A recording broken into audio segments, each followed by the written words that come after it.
ขอนิมนต์พระภิกษุสงฆ์สามเณรเจริญพรแม่ชีโยคีนั่งคุกเข่าพนมมือ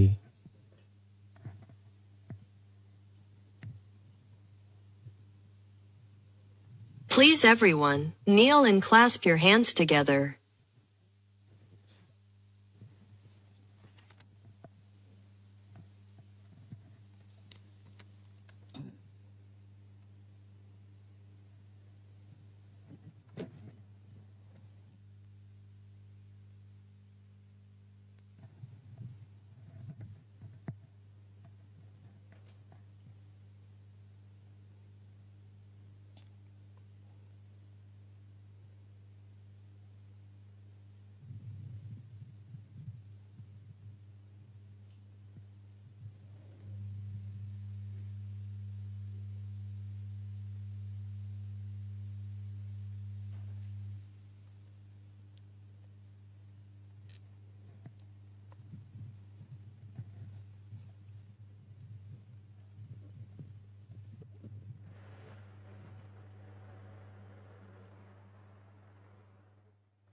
อิมินาสการเรนะ อิมินาสการเรนะ พุทธังอภิปูชยามะ พุทธังอภิปูชยามะ อิมินาสการเรนะ อิมินาสการเรนะ ธัมมังอภิปูชยามะ ธัมมังอภิปูชยามะ อิมินาสการเรนะ อิมินาสการเรนะ สังฆังอภิปูชยามะ สังฆังอภิปูชยามะ อะระหังสัมมา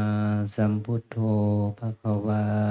อะระหังสัมมาสัมพุทโธภะคะวา พุทธังภควันตังอภิวาเท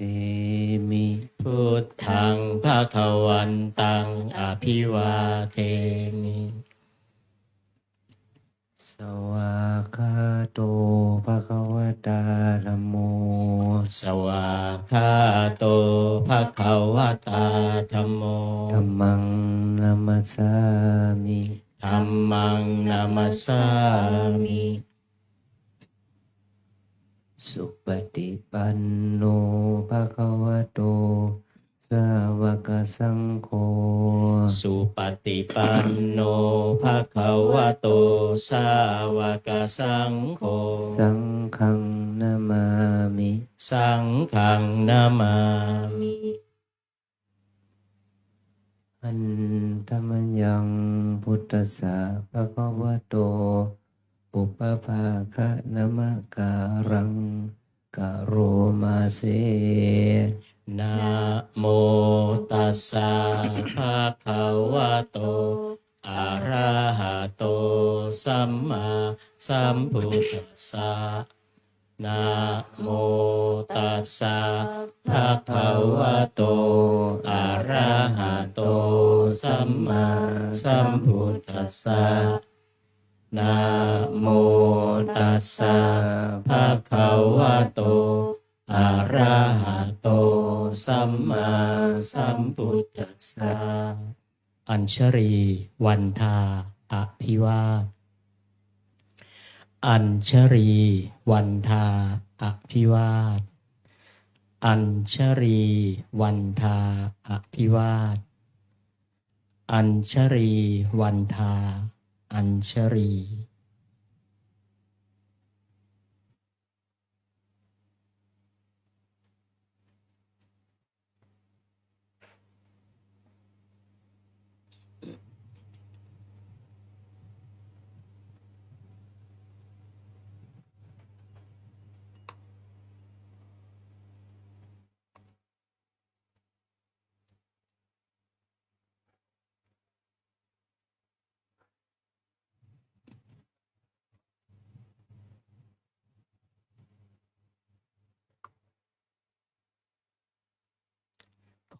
นิมนต์พระภิกษุสงฆ์น้อมกราบท่านพระอาจารย์เจ้าคุณโดยพร้อมเพรียงกัน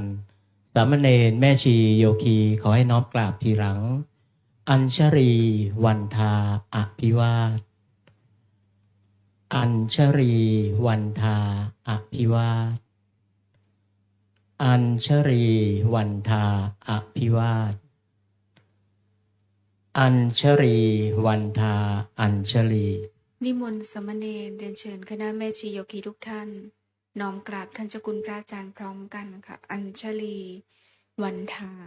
อภิวาทอัญชลีวันทาอภิวาทอัญชลีวันทาอภิวาทอัญชลีวันทาอัญชลี ขออนุโมทนาต่อกุศลศรัทธาที่พวกเราทั้งหลาย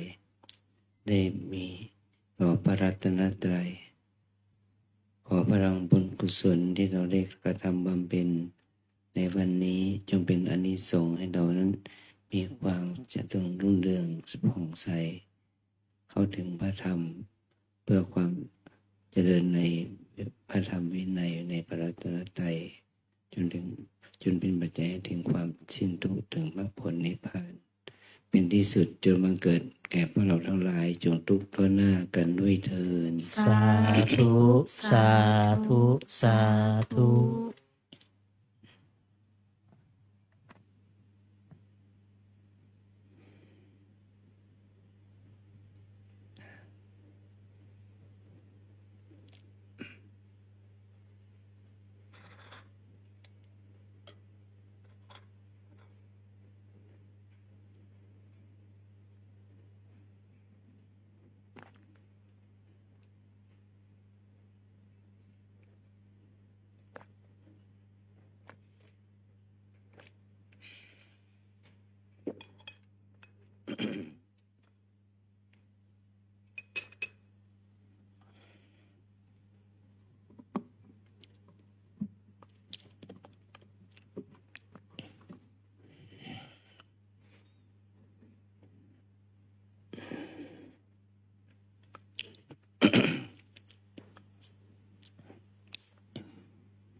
ค่ำคืนนี้ได้มีโอกาสแงนดูท้องฟ้าจะมองหาดวงจันทร์ที่ไหน ดวงจันทร์มันขึ้น8 ค่ำมันตรงหัวพอดีนะแล้วก็เราเห็นถึงว่าครึ่งเดือนเป็นใน15แล้วก็นี่ครึ่งหนึ่งของเดือน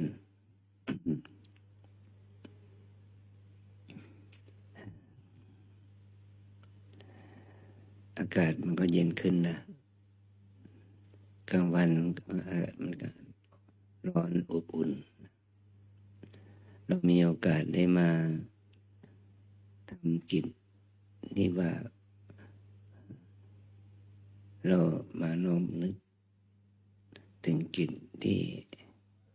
พระสัมมาสัมพุทธเจ้าได้ทำ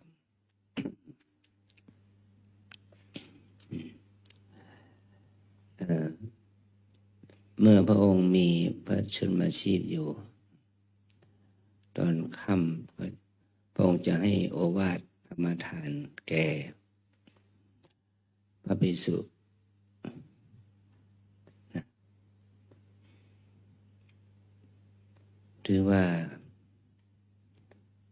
เราได้เข้ามาอยู่ร่วมกันนี้ในฐานะที่เรามาเป็นนักปฏิบัติเราจะเรียนรู้ธุระของเราในคัมภีร์พระธรรมบทกล่าวถึงธุระ2 ประการที่มหาการในเฝ้าพระพุทธเจ้าถ้าว่ามีภิกขเวธุรานิ ธุระของพระสงฆ์นั้นมีสองประการประการที่หนึ่งก็คือการธุระคือคันธะธุระประการที่สองคือวิปัสสนาธุระนี่คือเป็นคำที่คัมภีร์อรรถกถาท่านได้ยกขึ้นมาว่าพระสงฆ์เราเนี่ยจะต้องมีธุระสองอย่างการศึกษาพระธรรมวินัยการศึกษาพระไตรปิฎก1ปิฎก2ปิฎกหรือ3ปิฎกหรือว่า1นิกาย2นิกาย1สูตร2สูตรนะนี่เป็นการศึกษาแบบคันธะธุระ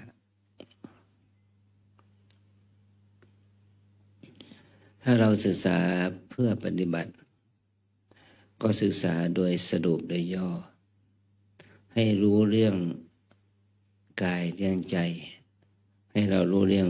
รูปเรื่องนามเรื่องกายใจรูปนามเมื่อเรารู้เรื่องกายใจรูปนามก็ถือว่าเราได้รู้กรรมฐานถ้าเราเรียนหลายพรรมขันธ์ไปหลายนิกายไปมันก็เป็นการเรียนเพียงเพื่อให้เราได้ทรงจำเรียนเพื่อให้เรานั้นได้มีปฏิภาณไหวพริบดีขึ้นแม้แต่เราเนี่ยเราจะเรียนกันแค่เป็นอารมณ์กรรมฐานเหมือนกับว่าโยคีมาที่วัดเราเนี่ยไม่ว่าเป็นพระภิกษุสามเณรแม่ชีอุบาสกอุบาสิกาชายหญิงมาปฏิบัติที่วัดเราแล้วก็สอนให้โยคีรู้ถึงการเจริญสติเป็นไปในกายเป็นไปในกายเรียกว่ากายานุปัสสนาสติปัฏฐานให้เราตั้งสติอยู่กับกายเราไม่ต้องเรียนซับซ้อนมากเพราะว่าผู้ที่มาใหม่เขาไม่รู้อะไรมากมายนักก็แนะนำให้มีสติอยู่กับกายก็ยังยากนะตั้งสติอยู่ที่กายก็มีหลายเทคนิคหลายวิธีเราตั้งสติอยู่กับลมหายใจเข้าออกดูอาการพองยุบหรือตั้งสติอยู่กับการเคลื่อนไหวอิริยาบถย่อยคู่เหยียดก้มเงยตั้งสติอยู่กับเคลื่อนไหวอิริยาบถใหญ่คือยืนเดินนั่งหรือนอนตั้งสติอยู่กับการพิจารณาผมขนเล็บฟันหนังเนื้อเอ็นกระดูกอย่างนี้นะเมื่อเราได้ตั้งสติอยู่กับกายมันก็จะทำให้จิตมันมีสมาธิมีความเพียรขึ้นมาความเพียรที่เกิดจากการมีสติก็จะเป็นความเพียรที่ดีสมาธิที่เกิดจากการเจริญสติก็จะเป็นสมาธิที่ดีเราโดยที่ว่าเราเป็นผู้มาปฏิบัติใหม่แม้ว่าเราจะเป็นคนไทยเป็นพุทธศาสนิกชนทั่วไป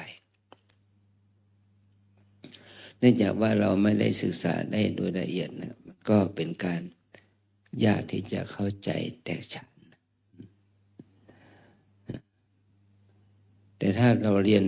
นักธรรมตรีโทเอกปริญญาธรรมตรีปริญญาธรรมโทปริญญาธรรมเอกจนถึงปริญญาธรรม9ก็เรียนบัญญัติของพระปัญที่มีปรากฏอยู่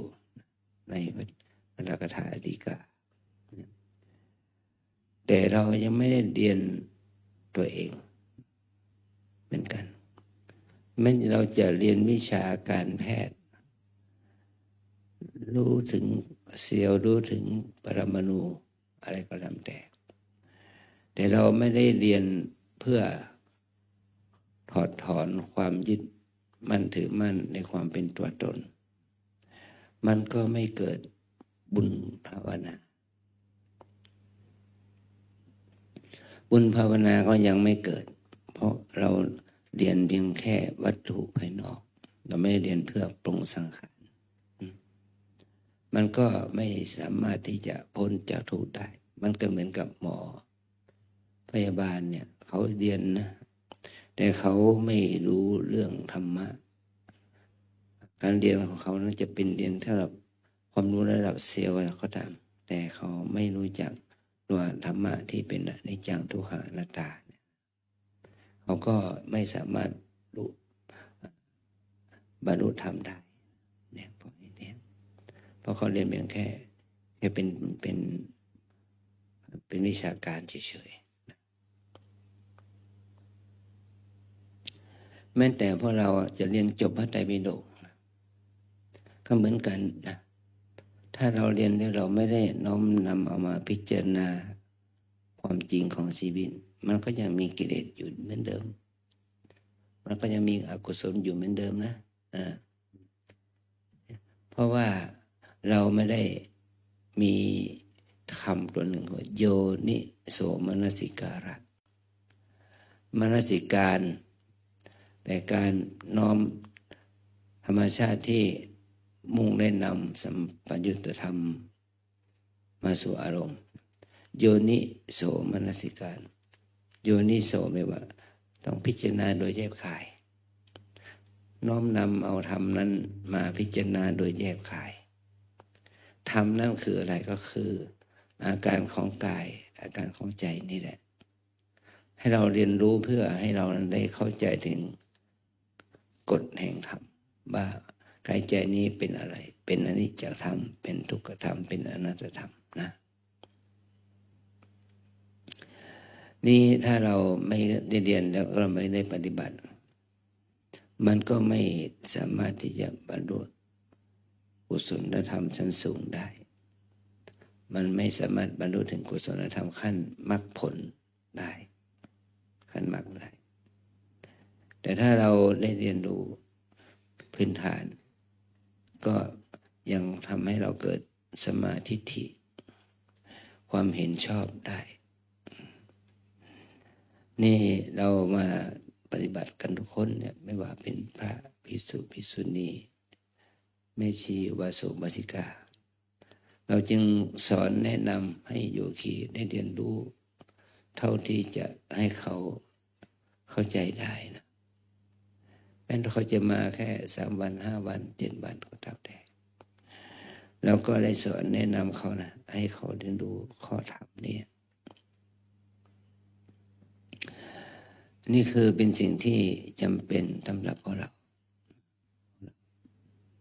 ต้องพัฒนาตัวปัญญาพัฒนาสติสมาธิขึ้นมาที่เราเรียนเพื่อปฏิบัติมันก็ศึกษาให้น้อยแต่ปฏิบัติให้มากถ้าสอนเรื่องการเจริญสติตัวเดียวนะแต่ว่าต้องใช้เวลาปฏิบัติให้มากธุระที่สองที่เราจะต้องทำความเข้าใจคือวิปัสสนาธุระวิปัสสนาธุระก็คือข้อปฏิบัติเพื่อให้เกิดตัวปัญญามันจะเกิดขึ้นได้ก็ต่อเมื่อเราต้องมีความเพียรมีสติมีสมาธิความเพียรสติสมาธิ3 ตัวเนี่ยว่าโดยตัวสิกขาเนี่ยมันได้แก่จิตตสิกขาเพราะว่าเหตุใกล้คือของปัญญาคือตัวสมาธิคือตัวสัมมาสมาธิสัมมาสมาธิคือจิตมีอารมณ์เป็นหนึ่งมีองค์3คือว่าต้องมีความเพียรมีสติและมีอารมณ์เป็นหนึ่ง3 อันเนี่ยก็เราเรียกว่าได้เป็นฐานสมาธิเมื่อเรามีสมาธิดีแล้วสมาธิแก่กล้าแล้วก็จะทำให้เราก้าวเข้าสู่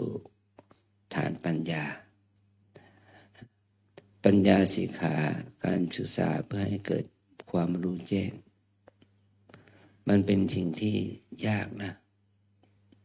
มันเป็นไม่ใช่สิ่งที่ง่าย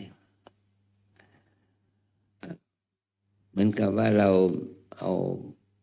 วัตถุเอาโลหะมารับเป็นมีดเนี่ยเป็น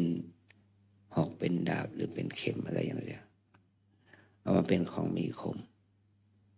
เมื่อมันมีคมเมื่อเราเปรียบเทียบเหมือนกับว่า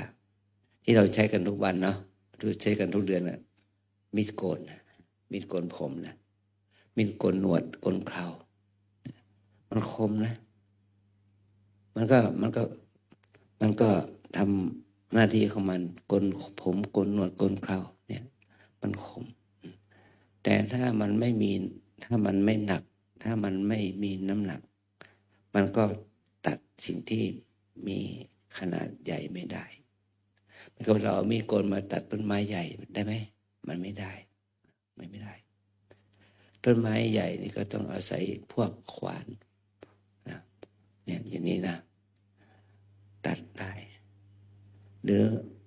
เอาเลื่อยโซ่มาเอาเลื่อยมาตัดต้นไม้ใหญ่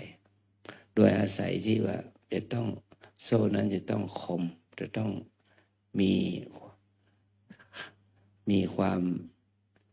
แข็งแกร่งนะเป็นโลหะที่แข็งแรงดีมันถึงจะตัดต้นไม้ขาดนะอาศัยความหนักแน่นมั่นคงแข็งแกร่งก็เหมือนกับว่าถ้าเรามาเปรียบเทียบว่าจิตเราต้องมีสมาธิต้องมีสติต้องมีความเพียร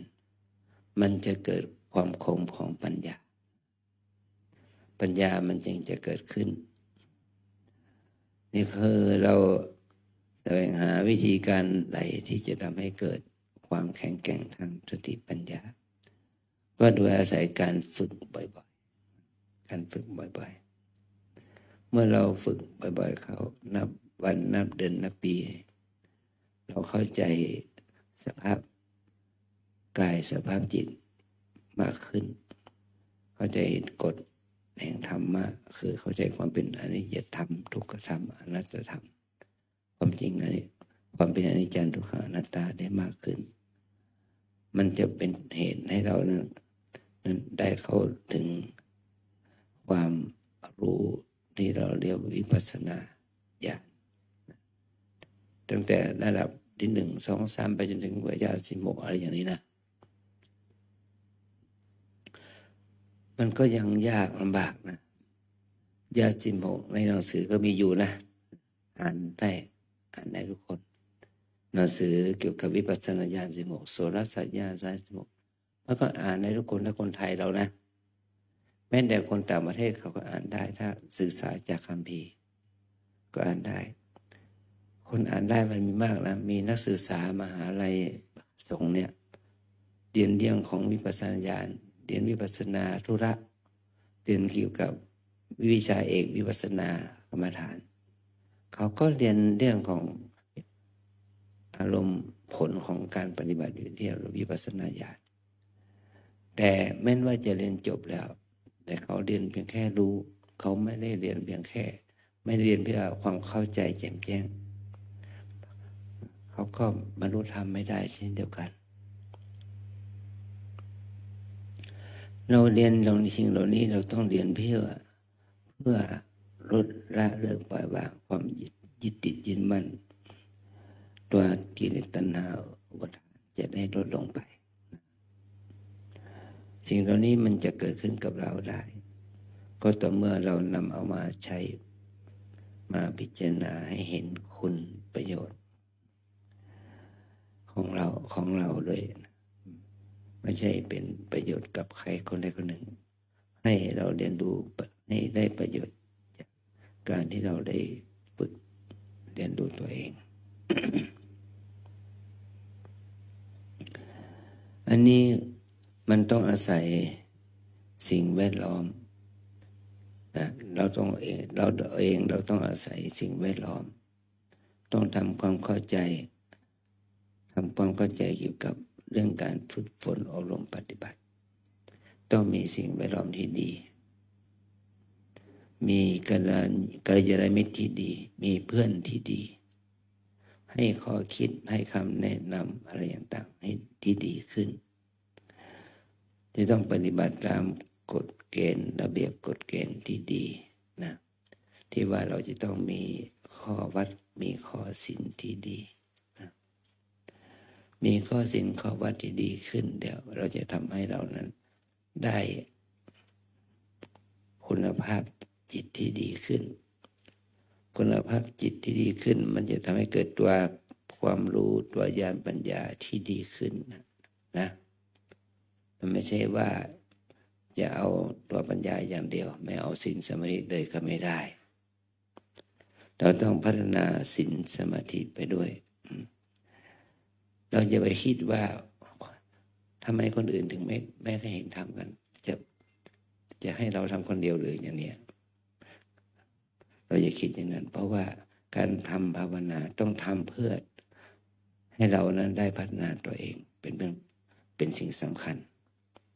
คนอื่นเขาจะทำยังไงก็ปล่อยวางเราเอาตัวเองเป็นประมาณนะอันนี้เราต้องเชื่อใจตัวเองนะเอาใจใส่ตัวเองนี่คือเราถือว่าเรามาประพฤติปฏิบัติตามหลักธรรมแล้วก็ต้องปฏิบัติตามหลักธรรม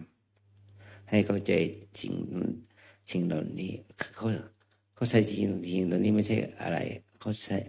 ใจตัวเองนั่นเองเข้าใจตัวเราเองนั่นเองถ้าเราเข้าใจตัวเราเองอย่างแจ่มแจ้งแล้วเราจะได้อานิสงส์ของเราจะได้บรรลุธรรมก็บรรลุธรรมในตัวเองเข้าใจในตัวเองบรรลุธรรมในตัวเองใส่ใจในตัวเองนะคนอื่นจะเป็นอย่างไรเป็นเรื่องของเขามันเหมือนกับว่าต้นไม้ต้นหนึ่งมีร่มมีเงาในท่ามกลางแดด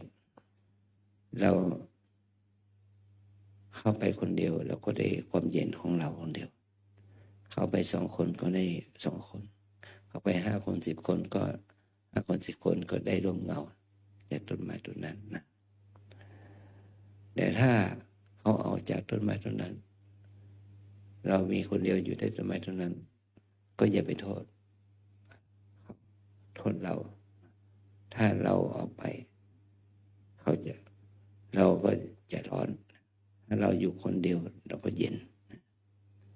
เราก็เชื่อความจริงที่เราได้มีประสบการณ์อยู่กับตัวเราเองนะเรารู้ถึงคุณค่าคุณประโยชน์จากการที่เราได้อาศัยต้นไม้ใหญ่นี่เปรียบเทียบนะแต่ถ้าเราเหมือนกับว่าเราทานอาหารก็ได้นะเมื่อเราทานอาหารนั้นรสดีรสเลิศรสอร่อยแต่คน5 คน10 คนเขาบอกว่ารสไม่ดีก็เป็นเรื่องของเขาแต่ถ้าเราชิมแล้วมันรสดีสำหรับเรามันก็เป็นประโยชน์แก่เรานะให้เราได้เห็นคุณของธรรมะที่เราได้มีประสบการณ์ด้วยตัวเราเองอย่างนี้นะ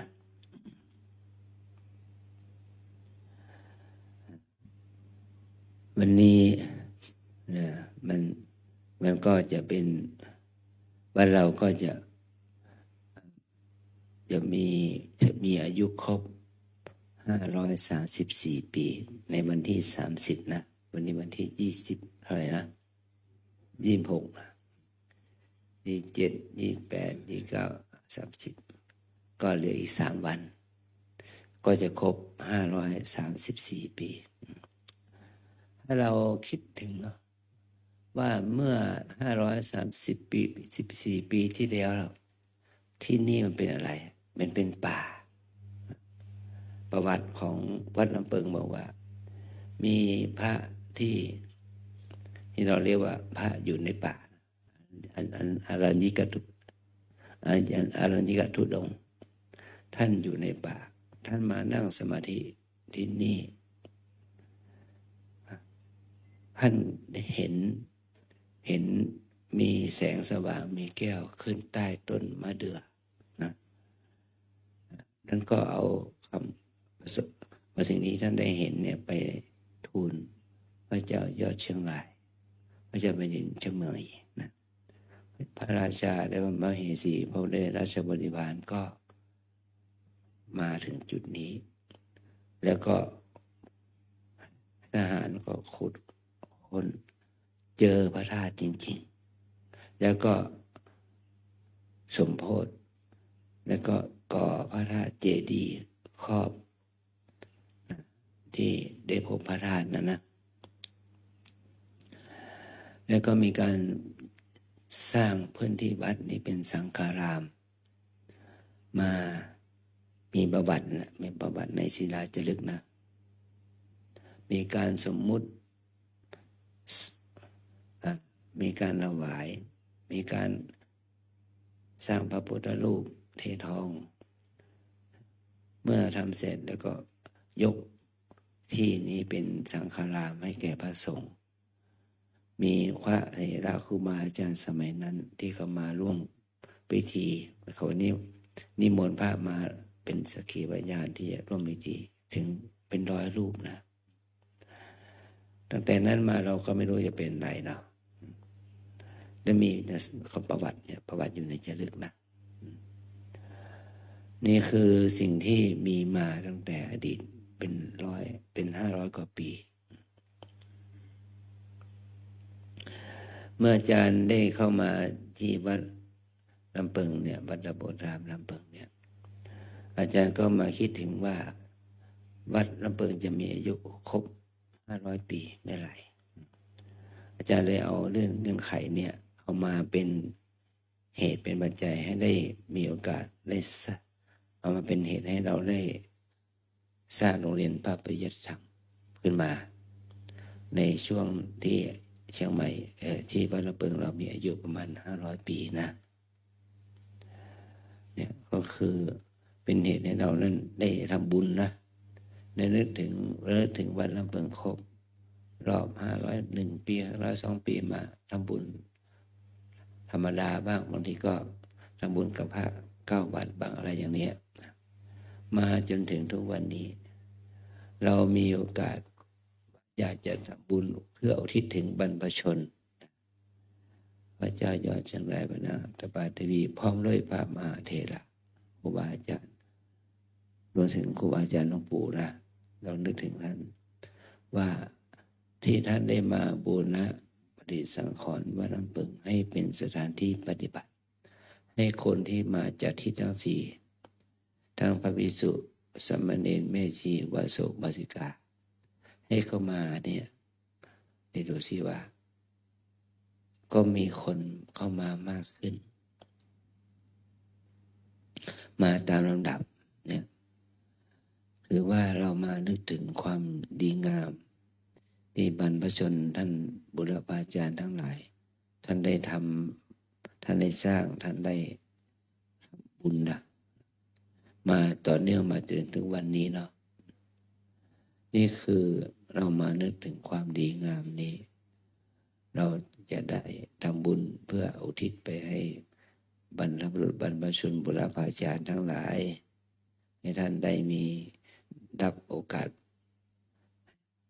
ให้ท่านได้รับอานิสงส์บุญกุศลเหล่านี้ไปด้วยก็วันที่30นะพอเราก็ช่วยกันนะมาตอนเย็นๆเนี่ยสัก6 โมงครึ่งตั้งแต่4 โมง5 โมงก็จะสถานที่นะช่วยกันพวกพระเก่าพระใหม่เรานะแล้วก็นิมนต์เราจะนิมนต์พระเข้ามารับทานประมาณสัก60 รูปเนี่ยสวดมนต์เย็นนะนี่คือสิ่งที่เราทำเนี่ยเพราะงานนี้ไม่ใช่ว่าเป็นงานของประเพณีสามัญทั่วไปเราไปมีงานประเพณีเพื่อนึกถึงบรรพชนบรรพบุรุษบูรพาจารย์ทั้งหลายเมื่อท่านทำมากิจกรรมทั้งหลายเหล่านั้นมาแล้วก็ ให้ท่านมีส่วนบุญกับเราด้วยนะเราก็ได้อานิสงส์อย่างนี้แหละถึงเราถึงมีที่พักที่อาศัยที่อยู่มาจนถึงทุกวันนี้นะก็ให้เรานั้นได้ดึกถึงประโยชน์ที่ครูบาอาจารย์แต่ก่อนท่านได้ให้ที่นี้เป็นสังฆารามเป็นพุทธศาสนสถานจนลำดับเป็นลำดับนะนี่เรามาคิดถึงว่าวิปัสสนาธุระกรรมฐานอย่างนี้ก็มีมาจนถึงทุกวันนี้เพื่อให้เรานั้นได้อาศัยใบบุญของกรรมฐานนะถ้าเราไม่มีแนวทางมาก่อนแล้วก็อ้างคำพูดอย่างนี้ไม่ได้แนวทางนี้คือพระเดชพระคุณหลวงปู่ท่านได้ทำมานะท่านได้มาใส่สถานที่นี้สอนกรรมฐานในอดีตนั้นมันก็ไม่ใช่อย่างนี้เนาะมันในอดีตก็ยากลำบากสร้างกุฏิหลังน้อยๆอะไรอย่างเนี้ยมันยากลำบากมีโรงครัวโรงอาหารก็นิดหน่อยการอยู่การกินก็ลำบาก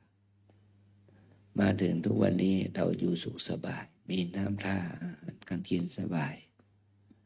มีที่พักที่อาศัยสมบูรณ์แต่เราจะอยู่อย่างสมบูรณ์ทางกายภาพอย่างเดียวไม่ได้เนาะต้องอาศัยการพัฒนาจิตใจของเราเองไปด้วยเนาะทำให้เราทำอย่างนี้ก็เพื่อตัวเราเองให้ได้ความดีงามเกิดขึ้นในใจเราศรัทธาญาติโยมทั้งหลายก็จะมีความศรัทธาแจ่มใสในสิ่งที่เราทำพระสงฆ์เนรแม่ชีโยคี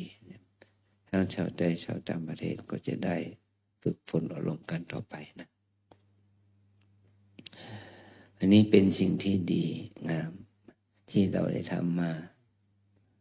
จนถึงทุกวันนี้นะเราทำทุกวันนะดำเนินกิจกรรมนี้ทุกวัน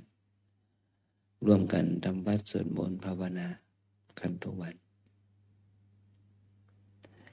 กิจกรรมนี้ก็จะได้เจริญในจิตในใจของพวกเราทั้งหลายสืบต่อไปนะวันนี้เราก็จะได้มาเวียนเทียนนะเวียนเทียนคือการประทักษิณการประทักษิณคือการเวียนขวาต่อพระสถูปเจดีย์และองค์พุทธปฏิมาเป็นเวลาเป็น3 รอบเพื่อน้อมนึกถึงคุณพระพุทธเจ้าคุณพระธรรมเจ้าคุณพระสังฆเจ้าเนี่ยทำไมเราจึงเคารพพระพุทธเจ้าก่อนไม่เคารพน่าจะเคารพพระธรรมเพราะพระธรรมนั้นเป็นสิ่งที่พระพุทธเจ้าตรัสอยู่แล้วว่าสิ่งเหล่านี้มีอยู่แล้วว่าสังขารทั้งหลายไม่เที่ยงเป็นทุกข์เป็นอนัตตามีอยู่แล้วแต่พระองค์เป็นผู้ค้นพบมันจึงมีคุณค่ามันเหนือกฎวิทยาศาสตร์นะมีอยู่แล้วถ้ากฎวิทยาศาสตร์มีอยู่แล้วเนี่ยถ้าคนไม่ค้นพบมันก็เหมือนกับว่ากฎวิ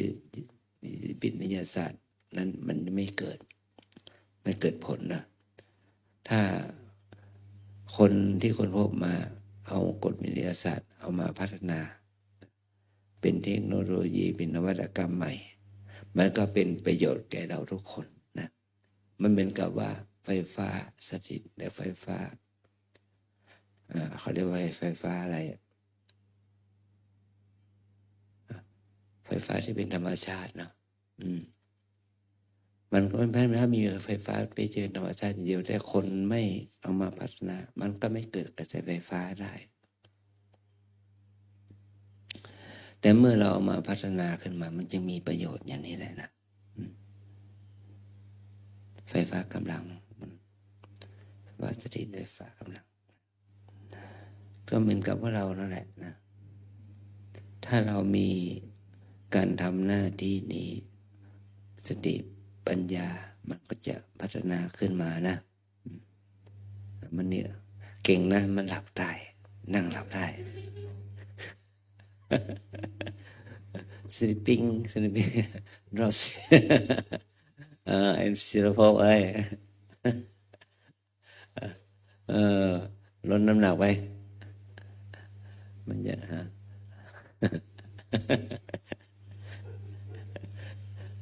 ต้องทดสอบนะทดสอบนะศีลภพนะถ้าเราไม่พัฒนาตัวเองเราก็ไม่เกิดไม่มันสติปัญญามันก็ไม่เจริญนะเราต้องอาศัยที่เราเวียนเทียนก็อาศัยมีดอกไม้ธูปเทียนดอกไม้ธูปเทียนก็เป็นสิ่งที่เราพัฒนาขึ้นมาแต่ก่อนเขาก็ประนมมือไปธรรมดาเว้นประทักษิณรอบพระพุทธเจ้าประทักษิณรอบพระสรุปเจดีย์แต่สมัยก่อนแค่ยกมือประนมมือแต่เดี๋ยวนี้เรามีความติดอยู่ในความสวยความงามหน่อยเนาะเอาดอกไม้ธูปเทียนมาเนี่ยของอาจารย์ก็ใหญ่หน่อยใหญ่หน่อยไม่ต้องอิจฉาปวดแขนมันปวดมือนะไม่ต้องอิจฉาเพราะว่ามันหนักแต่ก่อนนี่เขาใส่น้ำใส่อะไรหนักนะอาจารย์ก็คอมเพนหลายครั้งก็เบาขึ้นตอนนี้ก็ค่อยๆชั่วหน่อยไม่มีน้ำแต่ก่อนมีน้ำเต็มเลยอย่างเงี้ยหนักโอเอซิสก็หนักดอกไม้ตอนนี้เจ้าหน้าที่เขาก็ทำเบาขึ้นเพราะเราหนักไม่ไหวอันนี้เป็นต้นนะเราทำอะไรให้มีความรู้สึกว่าให้มันมีประโยชน์เกื้อกูลทางด้านจิตใจเรานะดอกไม้มีไว้สำหรับบูชาคุณพระสงฆ์เพราะว่าพระสงฆ์มาจากหลายตระกูลหลายเชื้อชาติหลายวรรณะหลายภพหลายครอบครัวเหมือนกับดอกไม้ที่มาจากหลายที่หลายถิ่นนะดอกไม้เทียนเนี่ยเราบูชาพระธรรมพระธรรมนี่คือแสงสว่างแสงสว่างแห่งปัญญาความดีงามเนี่ยดูประมาณอย่างเป็นกับเทียนนะธูปบูชาคุณพระสัมมาสัมพุทธเจ้าสามประการคือบูชาคุณพระปัญญาที่คุณพระบริสุทธิ์ที่คุณพระมหากรุณาที่คุณเพราะว่าธูปที่เอามาบูชาคุณพระพุทธเจ้าเนี่ยมันก็ว่าเอาบูชาพระปัญญาที่คุณพระบริสุทธิ์ที่คุณพระมหากรุณาที่คุณเหล่านี้เนี่ยกระจรกระจายไปทั่วทิศเหมือนกับกลิ่นธูปนะควันธูปกลิ่นธูปมันก็กระจายไปทั่วทิศเราเอาสิ่งเหล่านี้มาบูชาคุณพระพุทธเจ้านะประเพณีเหล่านี้สมัยในโดยทั่วไปก็จะมีการเวียนเทียนกันเฉพาะวันสำคัญทางศาสนาใช่ไหมวันมาฆบูชาวันวิสาขาบูชาเนี่ยวันอาสาฬหบูชาใช่ไหมเอาใช้วันเหล่านั้นนะมาบูชาเป็นเทียนเป็นกรณีพิเศษแต่ว่าเราเนี่ยมีการบูชาทุกวันพระเป็นการเวียนเทียนแต่การเวียนเทียนไม่ใช่เฉพาะวันพระ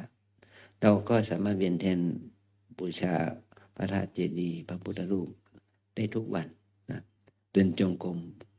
ภาวนาบูชารอบพระธาตุเจดีย์ก็นับเป็นการปฏิบัติธรรมได้นะเป็นการบูชาสิ่งเหล่านี้ก็เป็นอานิสงส์เป็นคุณประโยชน์ต่อการทำกิจกรรมน้อยใหญ่นะการเดินจงกรมเนี่ยนี่มีสมัยที่พระพุทธเจ้าชื่อว่ามังคละพระพุทธเจ้าชื่อว่าพระพุทธเจ้ามงคลตอนที่พระองค์ทรงบำเพ็ญบารมีอยู่เนี่ยพระองค์ได้มีความศรัทธาเลื่อมใสในพระบรมธาตุของพระพุทธเจ้าองค์ก่อนนะท่านถึงกับที่ว่าเอาน้ำมันราดรถตัวเองแล้วก็จุดไฟเดินจงกรมรอบพระบรมธาตุแต่เกินอัศจรรย์นะตอนท่านไฟไม่ไหม้เลยเพราะอำนาจของปี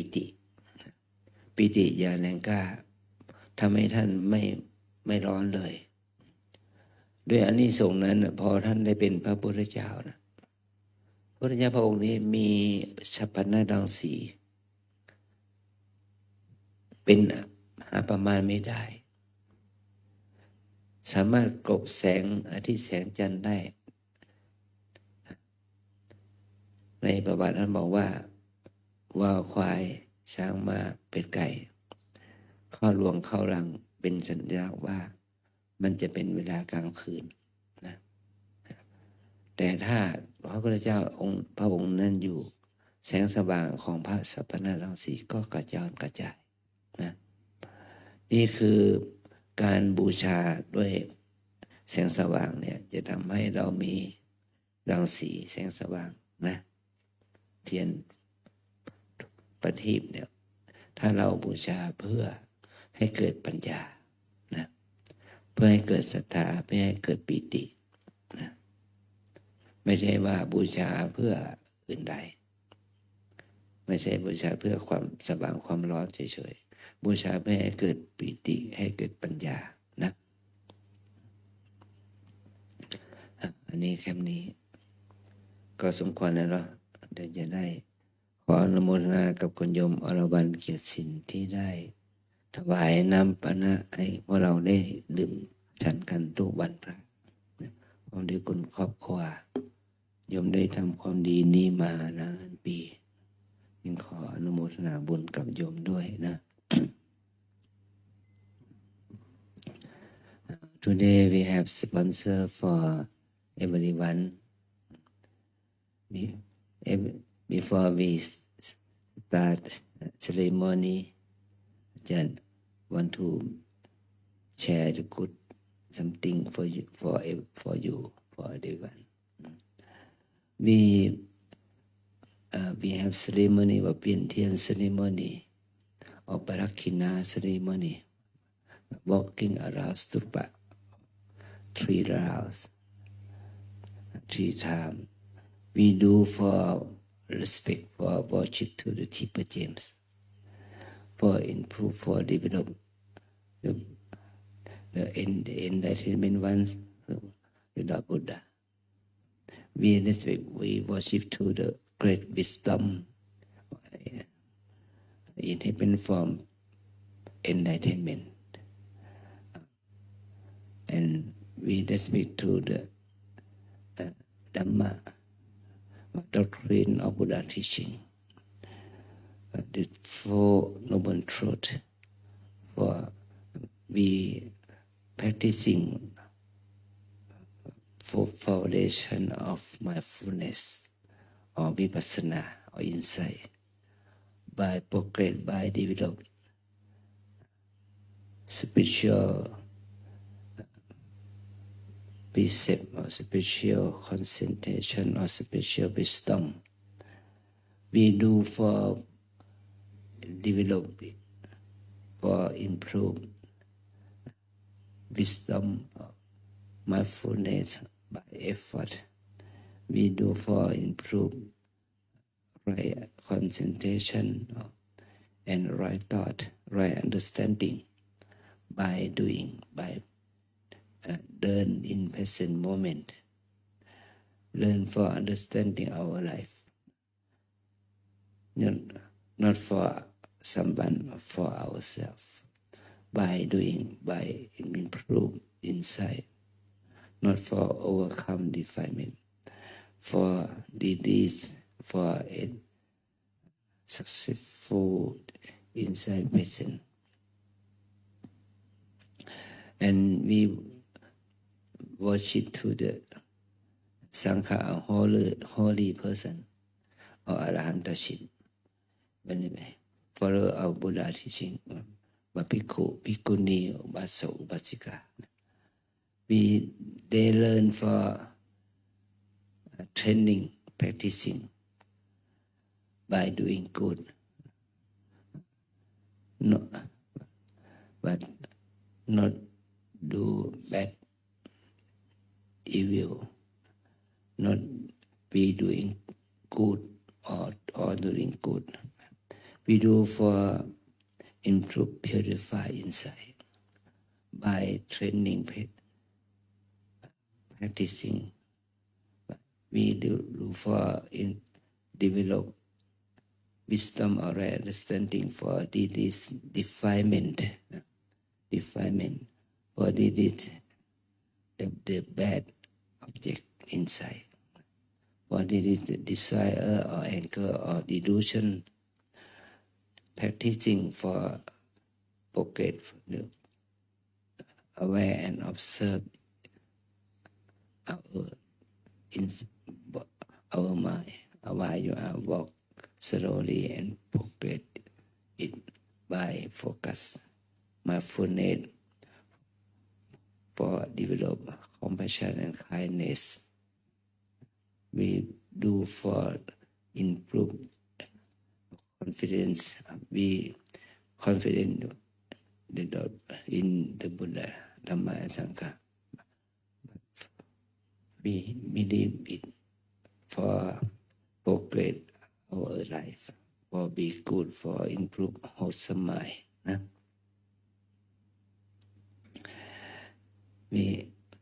But today we special time for ceremony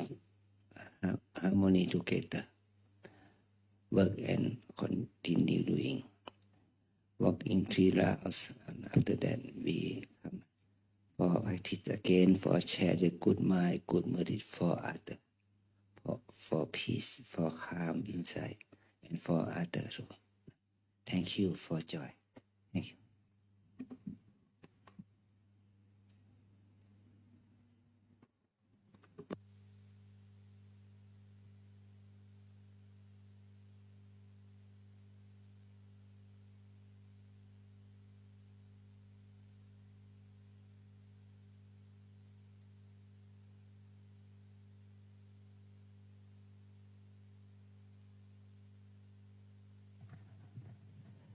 ขอเชิญทุกท่านนั่งคุกเข่าพนมมือด้วยดอกไม้ธูปเทียน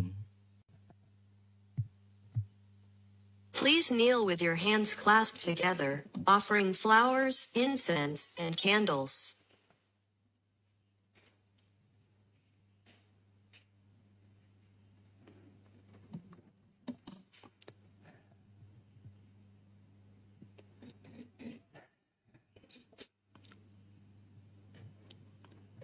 บูชาดอกไม้ธูปเทียนนะยะมัมหะโขมะยังภะคะวันตัง ภะคะวันตัง สรณังคตา สารนังคตา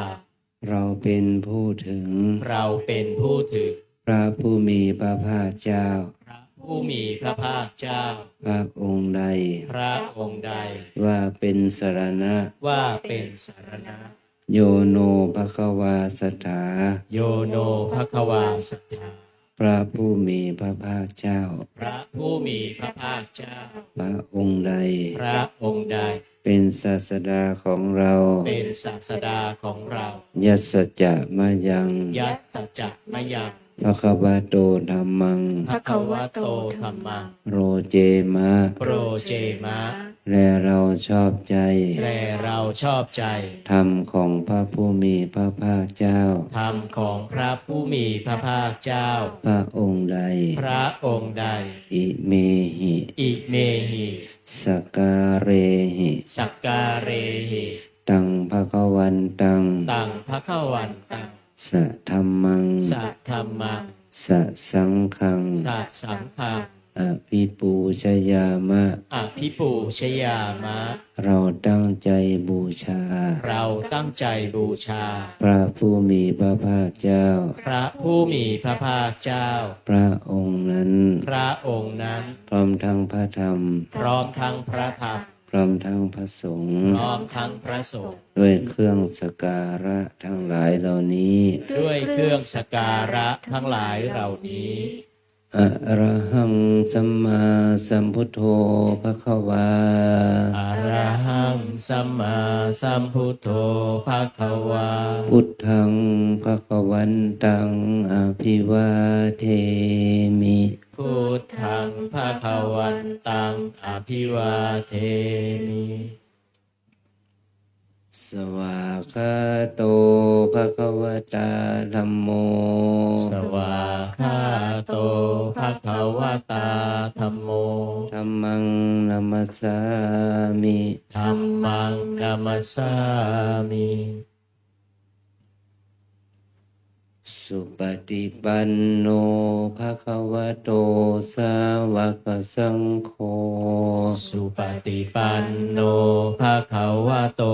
สาวกสังโฆ สังฆังนามามิ สังฆังนามามิ หันธรรมยังพุทธัสสะภะคะวะโตปุพพภาคะนะมะการังกะโรมาเซ นะโมตัสสะภะ ภะ คะ คะ วะ วะ โต โต อะ อะ ระ ระ หะ หะ โต โต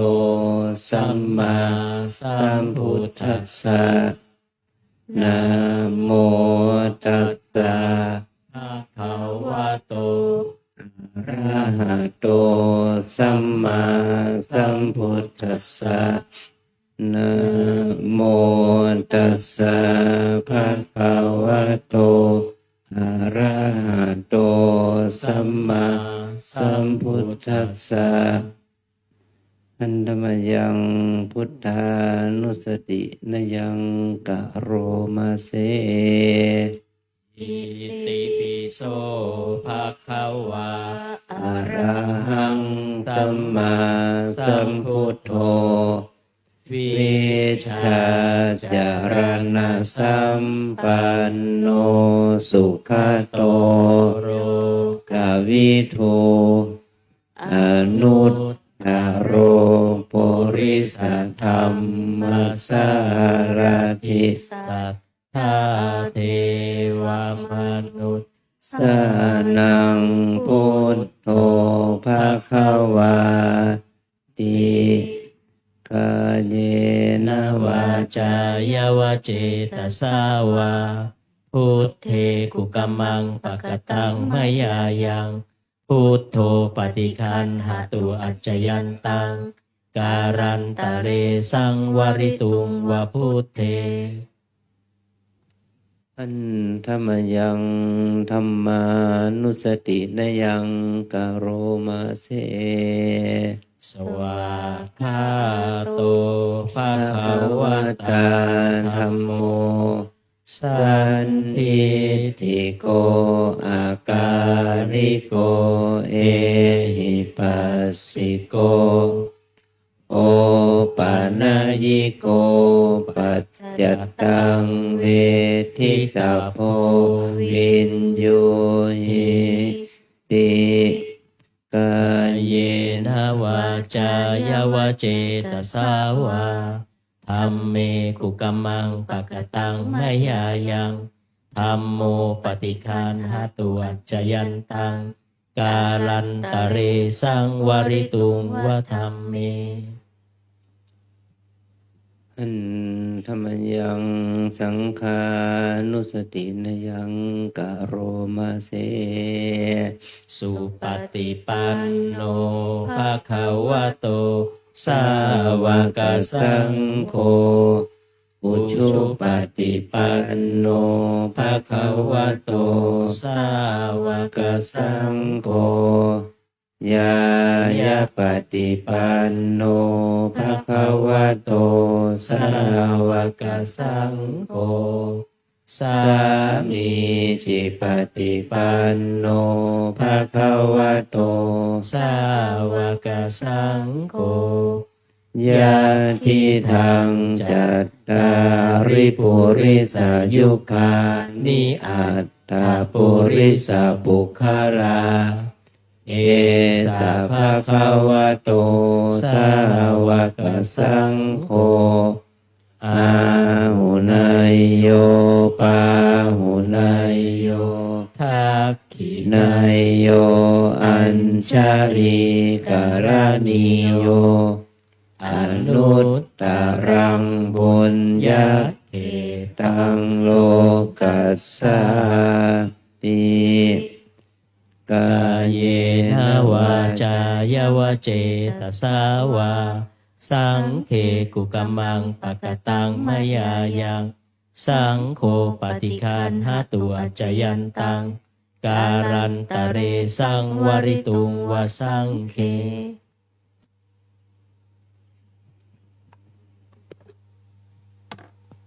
ค่ะก็ขออนุญาตใช้เสียงนะคะตอนนี้ขอให้โยคีนะคะทั้งสองฝั่งนะคะ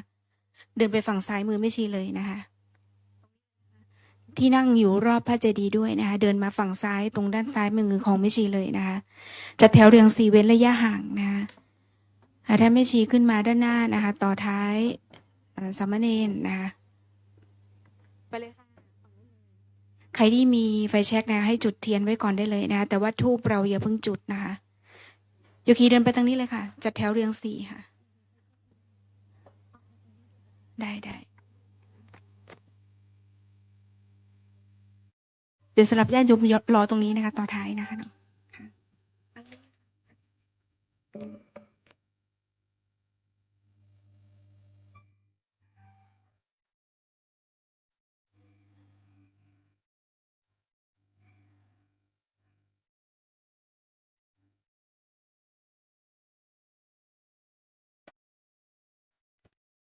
Buddham saranam gacchami Dhammam saranam gacchami Sangham saranam gacchami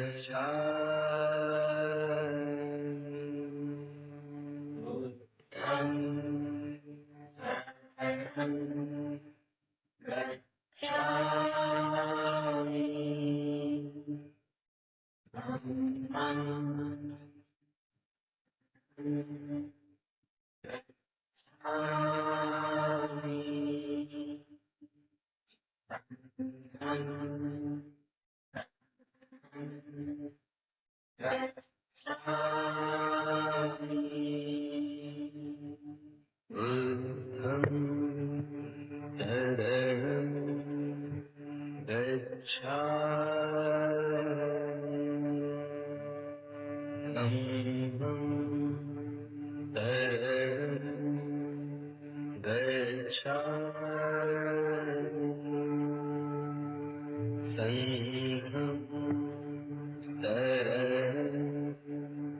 gacchami Buddham saranam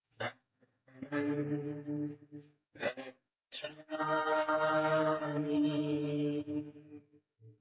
Dhammam saranam gacchami Sangham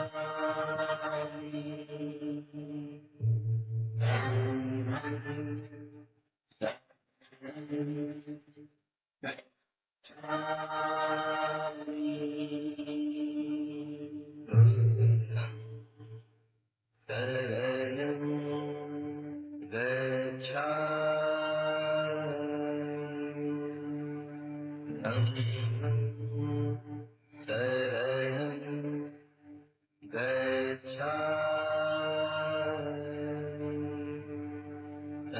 Dhammam saranam gacchami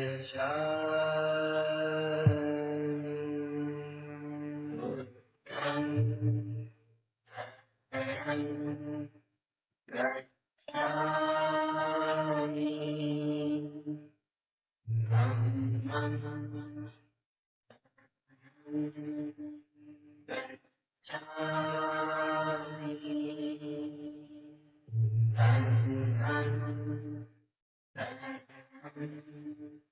gacchami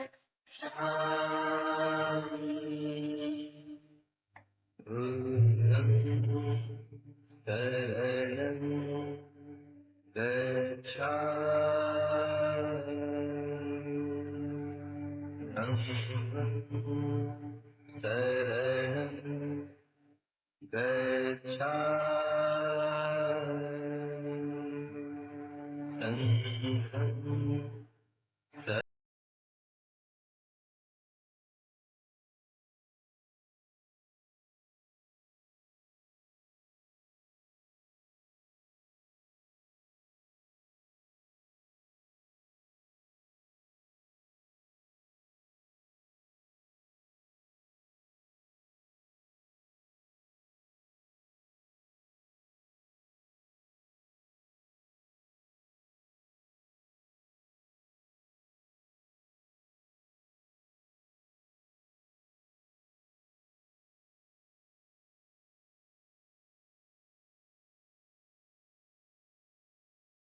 สำหรับรอบนี้ครบ3 รอบแล้ว ขอนิมนต์พระภิกษุสงฆ์สามเณรเดินเลยท่านพระอาจารย์เจ้าคุณขึ้นมาเลยครับ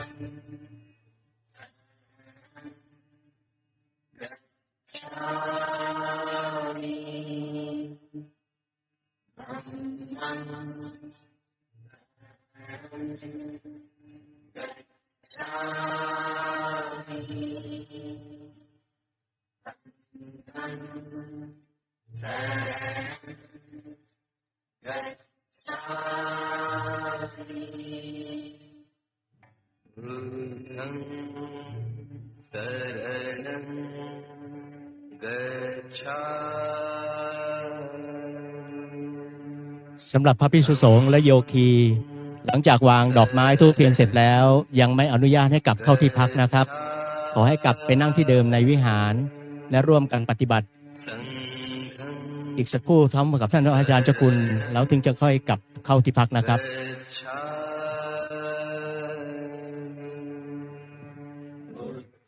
ให้โยคีเดินเลยด้านหน้ามาเลยนะคะร่วมอธิษฐานจิตจุดเทียนนะคะณบริเวณรอยพระพุทธบาทนะคะพร้อมกับท่านเจ้าคุณพระอาจารย์นะคะเดินขึ้นมาเลยนะคะใครที่อยู่แถวท้ายนะคะให้โยคีเดินขึ้นมาเลยนะคะ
ตอนนี้เจ้าคุณพระอาจารย์นะคะได้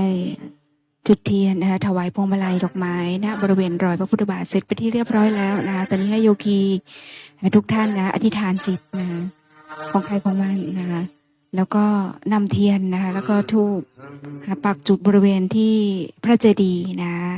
ในกระถางธูปแล้วก็จุดเชิงเทียน